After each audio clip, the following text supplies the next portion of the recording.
নমস্কার বন্ধুরা, the marksman YouTube চ্যানেলে তোমাদের আবার সবাইকে স্বাগত। আজকে আমি ইন্ডিয়ার সব থেকে দুটো হন্টেড জায়গার ব্যাপারে বলবো। জায়গাটি অতীব ভয়াবহ এবং সেখানে যাওয়া প্রাণ হাতে নিয়ে যাওয়ার মতন সমান। সেকেন্ড জায়গাটির নাম হলো গুজরাটের ডুমাস বিচ, যেটি গুজরাটের শহর সুরাত থেকে 1 কিলোমিটার দূরে রয়েছে।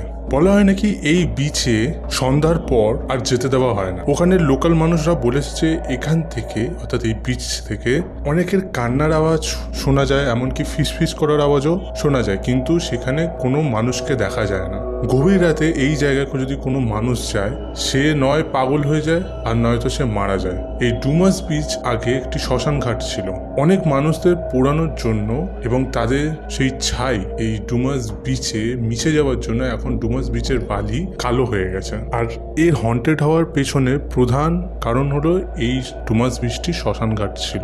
অনেক ফরেন প্যারানর্মাল রিসার্চাররা এখানে এসে রিসার্চ করে বলেছে যে এখানে যদি, অর্থাৎ এই ডুমাস বিচে যদি কোনো রিচুয়াল মেনে কোনো অশরীরীকে বা কোনো অন্য জগতের কোনো শক্তিকে ডাকা হয়, তাহলে সে জলদি অ্যাট্রাক্ট হয়ে যাবে। নেক্সট, অর্থাৎ সব থেকে প্রথম এবং টপ লিস্টে থাকা সব থেকে মোস্ট হন্টেড জায়গা ইন্ডিয়াতে, সেটি হচ্ছে শনিবার ওয়াড়া। এটি কেন হন্টেড এবং এখানে কিসের হন্টেড অ্যাক্টিভিটি দেখা যায় আমরা জেনে নেব, চলুন। এই কেল্লা পশ্চিমী ভারত, পুনেতে অবস্থিত। পূর্ণিমা এবং অমাবস্যার রাতে প্রতিবার এই কেল্লার ভেতর থেকে একটি ছেলের চেঁচানোর আওয়াজ শোনা যায় এবং সেই চেঁচানোর আওয়াজে সে বলে, আমাকে বাঁচাতে, মালাবা মুঝে বাঁচাওয়া, এরকম বলতে থাকে এবং গোটা কেল্লা ঘুরতে থাকে তার সেই আওয়াজটা। এই কেল্লাটি মারাঠার পেশোয়া বাজিরাও 1732 খ্রিস্টাব্দে বানিয়েছিল, যেটি বানানোর জন্য 16,110 টাকা লেগেছিল, যেটি এখনকার টাইমে অনেক কম হলো, কিন্তু তখনকার টাইমে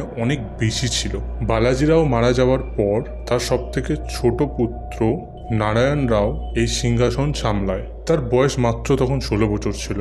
তারপরে 30শে আগস্ট 1773 সালে নারায়ণ রায়ের চাচা তাকে মারার জন্য ষড়যন্ত্র করে এবং সেই ষড়যন্ত্র এবং মৃত্যুর হাত থেকে বাঁচানোর জন্য নারায়ণ রাও গোটা কেল্লা ঘুরতে থাকে এবং চেঁচাতে থাকে, মালাবা মুঝে বাঁচাবা। কিন্তু তাকে সেই রাত্রিবেলা বাঁচানোর জন্য কেউ আসেনি এবং তার চাচাই তাকে হত্যা করে, ধর থেকে তার মুন্ডু কেটে দেয়। বলা হয় নাকি তার আত্মা, অর্থাৎ নারায়ণ রায়ের আত্মা এখনো এই কেল্লার মধ্যে রয়েছে এবং পূর্ণিমা এবং অমাবস্যার রাতে সে ঘোরাফেরা করে এবং সেই আওয়াজ, সেই কথা, মালাবা মুঝে বাঁচাবা, এখনো বলতে থাকে। তো আজকে ছিল টপ 2 হন্টেড প্লেসের কথা। তোমাদের কেমন লাগলো তোমরা অবশ্যই জানো। তোমাদের গল্পটা ভালো লেগে থাকলে অবশ্যই চ্যানেলটিকে সাবস্ক্রাইব করো।